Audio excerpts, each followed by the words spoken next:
Hello everyone, this is Qiuvox. In this video I'd like to give you my setup for the NIGHTBLADE for PvP content, and I know it's been rough times recently, and there's a war going on between Russia and Ukraine, and that shouldn't ever happen at all in 2022.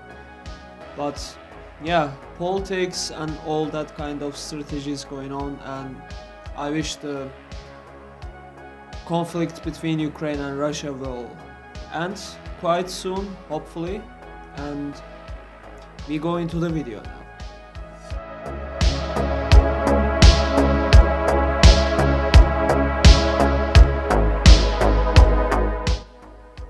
We will start with some basic info first of all of the setup. So if we go into character, you can see we do have 64 into health, and we need to reach a high health pool because it changed. If you don't know, there's not much difference having more stamina basically. We're using lava food for max stamina and stam recovery. We have warrior Mundus stone and we are vampire stage 3 or 4, it doesn't really matter, it's not gonna hurt you too much. And as a race choice, we are Khajiit, in order to get some stam magical recovery, health recovery, max health, max magic, max stamina, and crit damage and crit healing, and also it decreases your detection radius in stealth by 3 meters, which is crazy in my opinion. So basically completely unbuffed, we have 14k ish max magica, 31.5k max health and 26k maximum stamina with 1500 stam recovery, with 4700 weapon damage and good resistances, and 7k basically physical penetration. So we have low weapon crit, but it doesn't really matter, and the setup using two-handed and bow, so keep in mind this was the front bar, and on my back bar I have a little bit more magica, basically lower weapon damage, lower physical penetration, but better spell and physical resistances, again unbuffed. So those are the stats, and I will also of course show you the maximized stats as well at the end of the video. I will leave the timestamps down below in the description so you can check the chapters during the video and you can jump in from one to another. The next step is basically the gear that we are using, and also I forgot to mention that we are using the lingering health potion. It gives us health and major vitality when we need, and this is very good potion choice. So, but of course you can use tri-stats as well, or whatever you want to use, you can use it, but my choice would be lingering health, since this setup is purely made for 1vx situations. The first setup, we have Great Sword of the Essence Thief. You can use Maul, but during these times I think it is better to have more weapon damage instead of having more penetration. For some reason it feels like it right now, because I tried both of them as well. I tried Maul and the Great Sword, and I just decided that I'm killing faster with the Great Sword because more weapon damage. I have sharpened trait on it, and basically what Essence Thief does, when you light or heavy attack you get 4.2k health, 4.2k stamina, and increasing your damage down by 10% for 10 seconds, and the pool can be created once every 10 seconds, and also apart from it max stam and weapon and spell damage. If we want to look how the Essence Thief works quickly, when you light or heavy attack you draw the thingy for 5 seconds, and then when you basically see and go into this you get health, stamina, and damage done for 10 seconds straight. So let me just drop my stamina right over here and just light attack again and see. You can see we got stamina and we have weapon and spell damage, I'm sorry, health and damage done as well, which is quite nice for having that kind of thing. So this set came to my mind because of the Qiuvox, like, you know, the Qiuvox that is giving you a crazy damage done and all, etc. So everyone using Qiuvox right now, and this is very powerful. We have Oblivion damage glyph on the front bar. It deals maximum of 4.8k Oblivion damage. It is unresistible and it always hits like that, so keep in mind. And this is the first thing that we have from the Essence Thief. It is the Great Sword.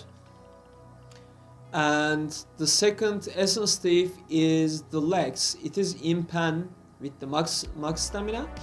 This is the third piece of it. The fourth piece is the necklace of Essence Thief and the one ring of Essence Thief. One of them is infused, one of them is robust. I will come to Javelry traits. And the second set is the Balorg helmet and the shoulder, all medium though, and they are well fitted with the maximum stamina as well. Basically you get weapon damage, and when you complete the buff you get a lot penetration and you get a lot weapon and spell damage for 12 seconds. So when you complete the buff those things, I will show it at the end of the video, you can see it. And this is the helmet and shoulder is the Balorg. And our third set is the Armor Master. This is in pen. You can all completely go in pen. You can completely go well fitted. This is completely up to your play style, I just wanted to say. So we have chest, but before that we have the bow at the back bar. To push our damage more, we basically have infused and the weapon and spell damage. You may think that why it is not defending or why it is not powered to get more healing. Because our main heal is on our front bar. The reason is that we are using the rally from the two-handed. We are not doing dual wield and two-handed setup. For that reason, there is no point going powered or something like that to boost your healing done while you are on the back bar, because our back bar healing is not that powerful. It is just vigor and this is it. And when you basically cloak, you just switch and you just going to put the rally on the front anyways. So it is better to push your weapon and spell damage more, is better. We get max health, we get 1.4k armor, and then twice this is.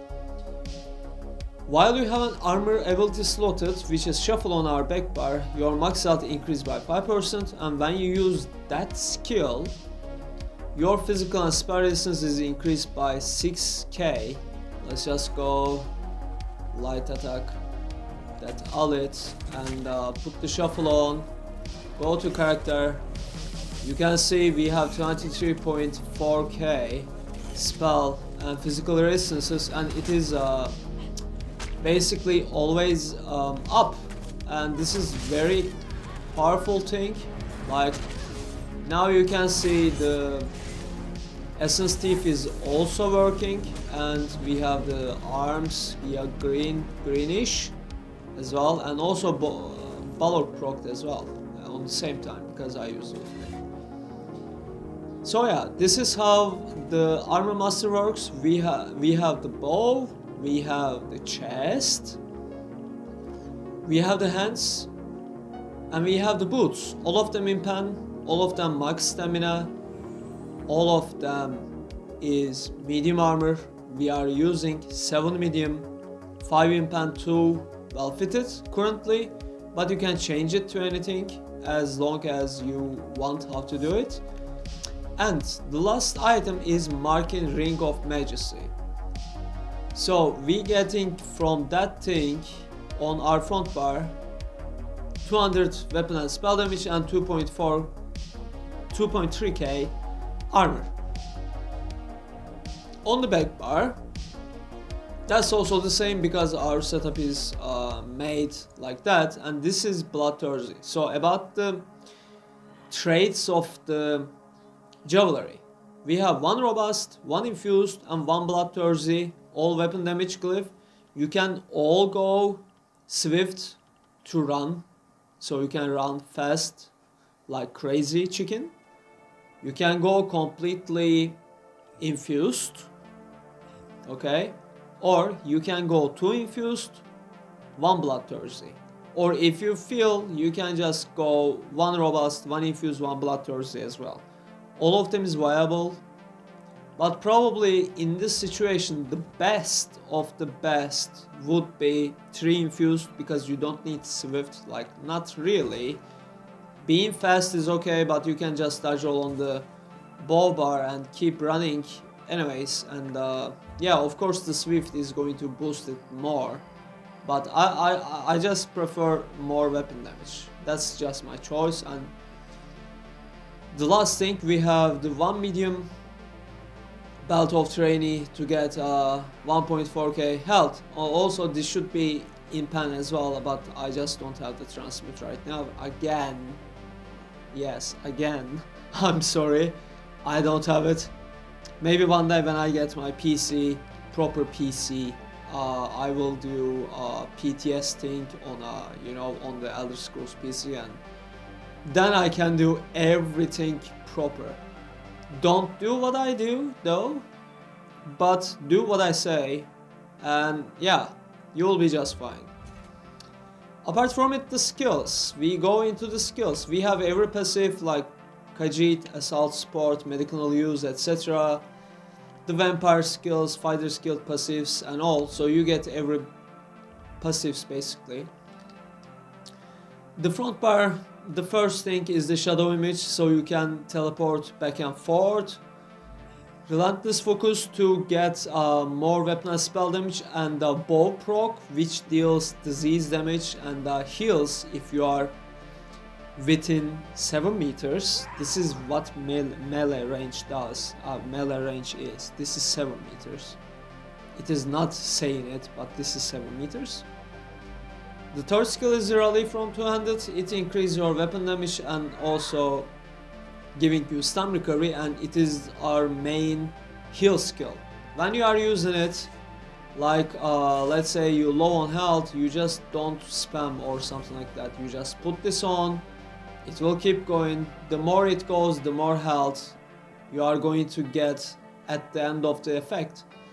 So for that reason, I always do, like when I need heal, I go back bar, alright, I cloak or vigor, and then I stay if I need to stay on the back bar.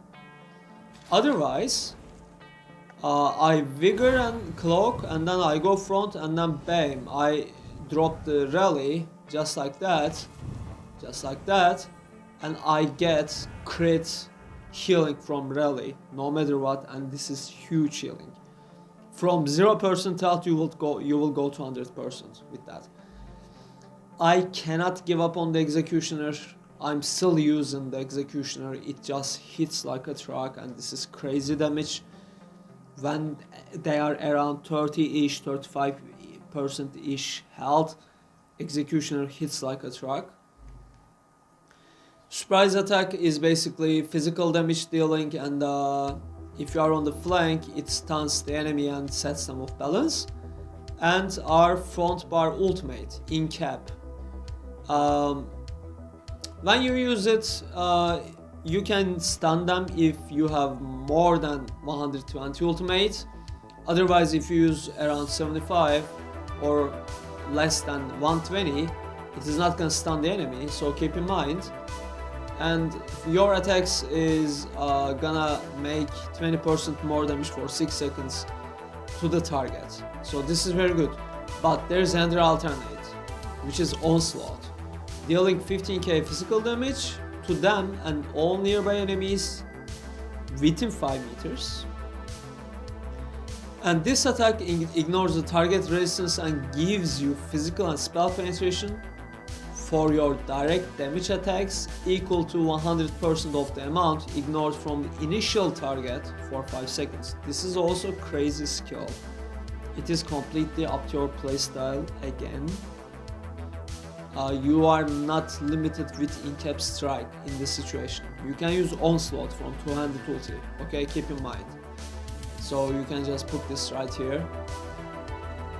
On the back bar we have piercing mark to see the enemy if they go invisible or something like that, or in one-on-one situations when they know that you are there, so you can just target the enemy with a piercing mark, reduce their physical and spell resistances, etc, etc. We have shuffle, decreasing damage from AoE attacks by 20% for 20 seconds. Resolving Vigor, 16.3k heal over 4 seconds. This is huge and this is cheap. Leeching strikes for more sustain basically, and a little bit healing when you light attack, etc, or heavy attack, and a little bit sustain as well, but the real sustain, it comes from the final second of the leeching strikes. And our shadowy disguise, when you go and after you in cloak, after 3 seconds while you are in the cloak, it will always be the crit strike when you hit from the cloak or you heal from the cloak or something like that. It will always be crit. On the back bar we have Soul Siphon. It is basically healing yourself, and this is like, oh my god, Jesus, emergency moment. It gives 11.6k health and additional 30k health over 4 seconds. You and your allies also gain major vitality, increasing your healing received, etc. An ally can activate the synergy and dealing blah blah damage to the enemies and healing for the damage cost. This is a good morph. You can use the Soul Siphon, because also when you put this on you get Max Magicka while you have Siphonic ability slotted as well, so you can drop Leeching Strikes if you want for something like that, for something like I don't know, maybe Blur you want to use, or Teleport Strike on the front bar, and you can just back bar the Shadow Image and front bar the Blur or something like that, or vice versa, so you will get the buff again. Keep in mind, something like that. So there is a flex spots in the setup, but yeah. I will also talk about a little bit rotation. So basically we go into the champion points first, and then I will talk about rotation and the fully maximized stats, okay? The green one, you can do whatever you want in here. On the blue one, definitely go into the extended might, get everything you can get in here. And the first one is the fighting finesse, increase your crit damage and crit healing done by 10%, and we are not using backstabber, so you are not exactly limited to attack the enemy to nuke them or delete them, so you don't need to be behind or in their flank to nuke them, okay? The only good thing to stay in their flank is the surprise attack as a skill, and yeah, you can still try to use backstabber as well. You can still use backstabber, but for 1v situations the backstabber is not the perfect choice.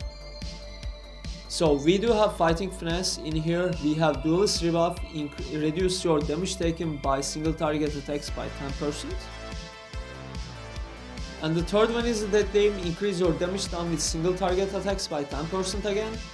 And Master at Arms, increase your damage done with direct damage attacks by 10%. So this is the blue assigned ones, so you can get the other ones as well as much as your CP allows you to. And on the red one, we have Boundless Vitality, 1.4k max health, Fortified, 1.7k armor, which is quite cool, And in here, Survivor Spite, inside, if we go right here, when you get negative effect on yourself, you get 150 health, magic and stam recovery. So this is sustained by suffering. This is very good one. We are not using rejuvenation. And the fourth assigned CP in the red tree is the survival instincts. While afflicted with status effect, it is same like sustained by suffering. Your core combat skills costs 25% less. So what does core skill means is that NIGHTBLADE's own skills. Like you can think of it like shadow image, relentless focus, surprise attack, or incap, or like piercing mark, you know, leeching strikes, cloak, or something like that, soul siphon and all, etc. So everything is going to cost 25% less, and this is the sustain that comes from. It is better than combined sustained by suffering and rejuvenation altogether. This is much better. This is doubles up the other ones. Okay, keep in mind, this is doubles up the other ones. So have always survival instincts. So those are the champion points simply. And if we go into the rotation, like there is not exactly a rotation, as you know, but if I need to give you an example, you basically always try to keep up the buffs, like especially shuffle and leeching strikes, okay, and the piercing mark. This is very important, to be fair. You don't want to mark everyone like that, okay, because this will expose you. They will be warned. Yeah, you don't want to do this. Do it only when they know that you are around. So you can do it in the middle of the fight or something like that, or when they are already alerted. Okay, so do it in the middle of the fight or close to the end of the fight. So never ever use a piercing mark. Keep the shuffle and the leeching strikes. Always try to control your magicka.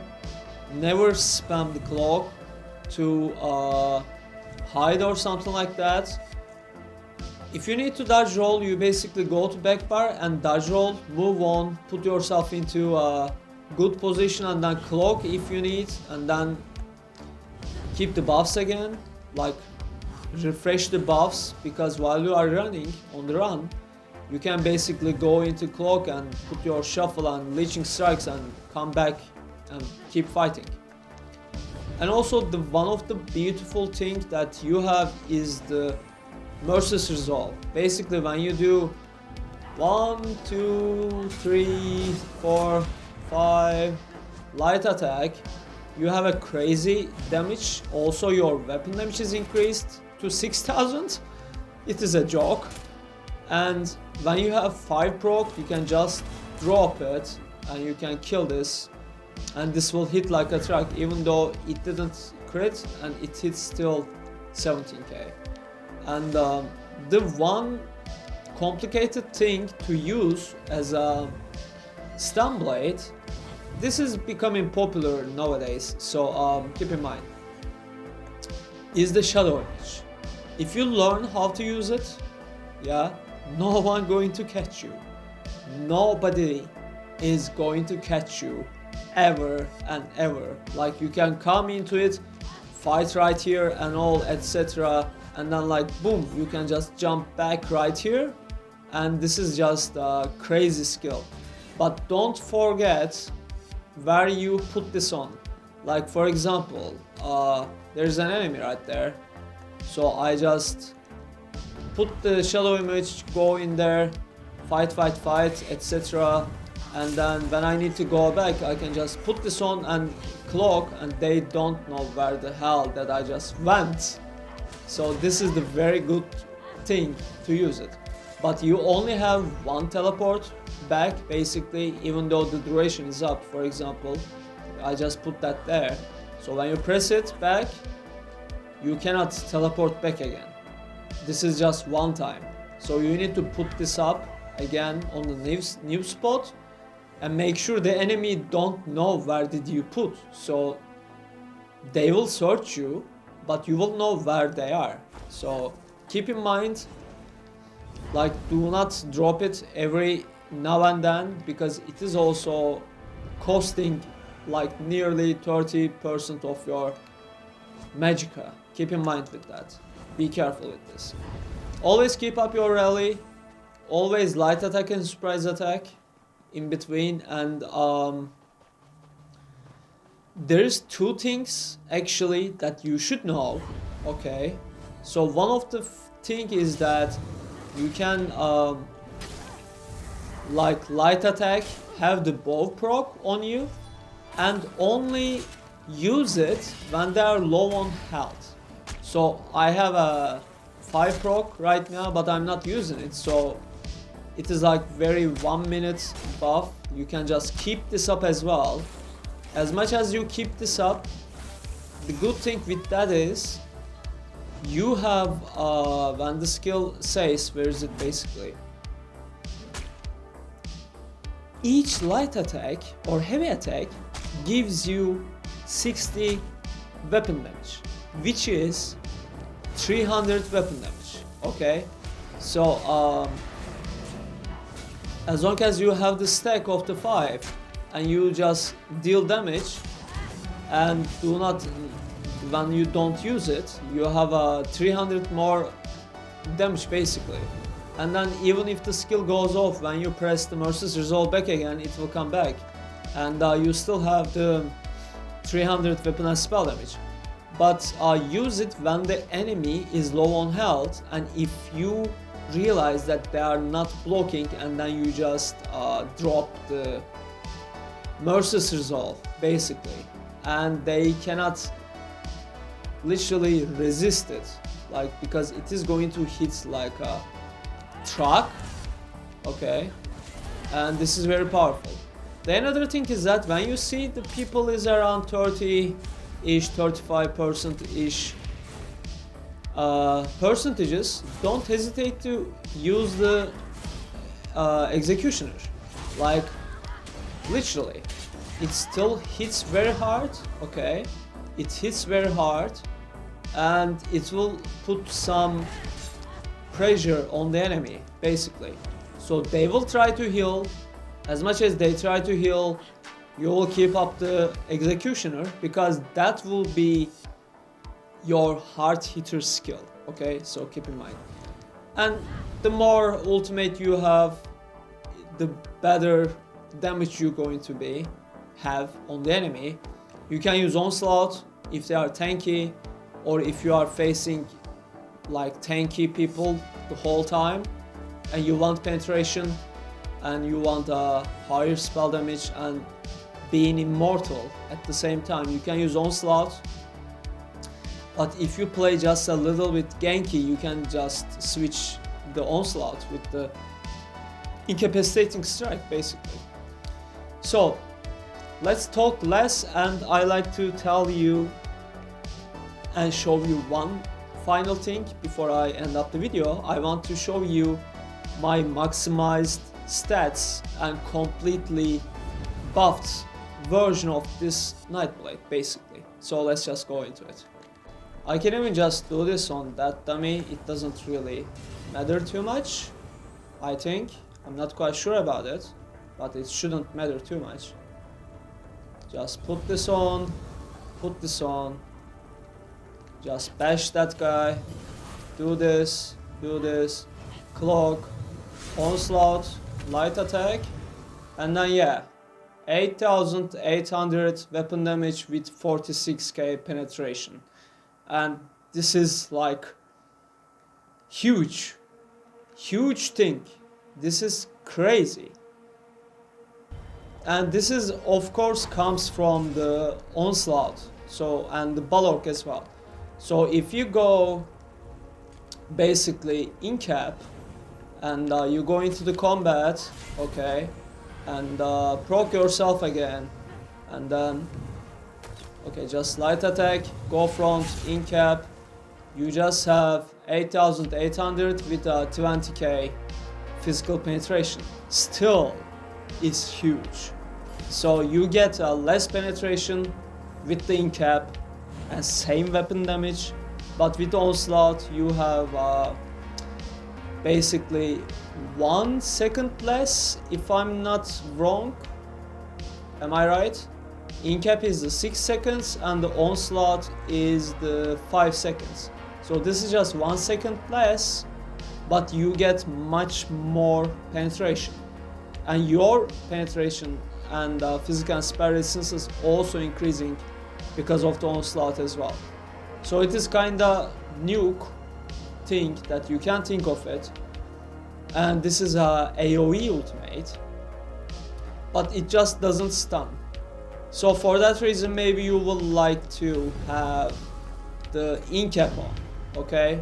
So if we have more in-cap, and when I put on this, oh okay, it doesn't get stunned or something like that. Okay, those are the ones that are not getting stunned, but the people are. So yeah, those are the basically stats, and I hope you enjoyed this video. Give thumbs up, subscribe, and comment below what you think about it. And I hope you enjoyed this. See you guys on the next video. I'm working on very different setups recently, and I'm just very eager to share it with you all for PvP and for PvE as well, if you are interested. And also, if you are interested, I'm as well as working on Warframe character, class and weapon setups, and some sentinels as well, if you like that kind of thing. So I'm trying to do on both, like I'm trying to make everyone happy, and I'm trying to be helpful to everyone. And yeah, see you guys on the next one. Have fun and take care of yourself. Peace.